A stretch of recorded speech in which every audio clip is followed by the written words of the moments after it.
I'm Mike Hart. Here's a look at what we're following on this Friday. We are still awaiting the coroner's office to release the name of the man who was found dead yesterday at the same home where an hours-old baby was found buried last week.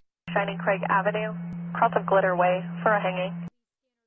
Radio traffic indicating a person hung themselves at that location. Bakersfield police have not confirmed that, but did say a man was found inside the home on Shining Craig Avenue dead.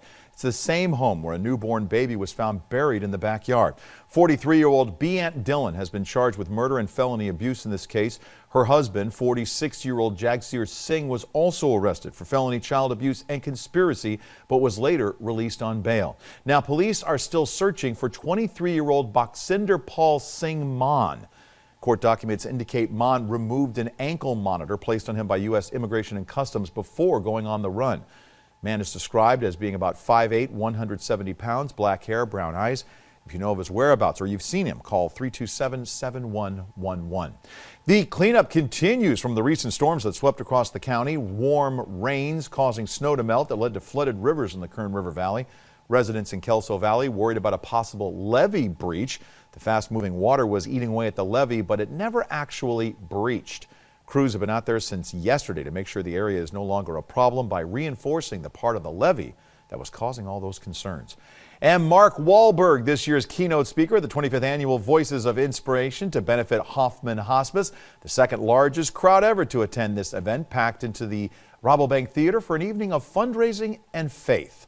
Wahlberg sitting down with Monsignor Craig Harrison to talk about his life and family, all the money raised, providing patient and family care to those who need it. In all, $148,000.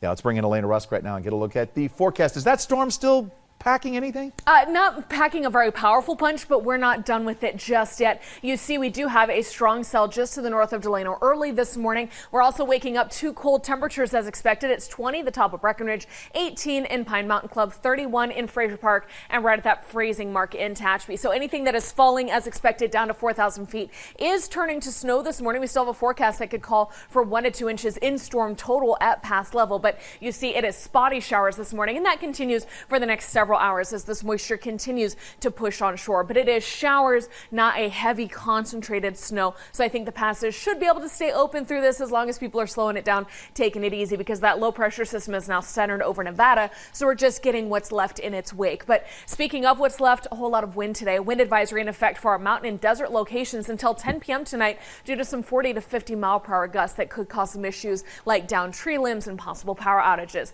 This area in purple, that's our winter weather advisory due to this snow. That's in effect until noon. After that, we see the temperatures getting up above freezing and the last of the moisture staying away. So with this, don't forget that we still have a hydraulic outlook. There's no longer a flash flooding concern, but the flooding potential in our mountain locations continues because we will have more spring snowmelt over the next several weeks. Rivers and streams are already under stress, and then you add additional water onto that. We're recharging our reservoirs, which is great, but a lot of output needs to come down into the rivers, and so increased flow is dangerous, not just for flooding, but for anybody near those waters, you can quickly get swept away. Let's take a look at our futurecast showing you the last of those showers, like I mentioned, tapering off afternoon. We'll get some sunshine through those clouds, and it is a cool day out there, especially with the wind. Not much accumulation at all here on the valley floor, just a few hundredths up in the mountains. The last of the moisture will be about a tenth or so by the time we get into noon and everything's all done.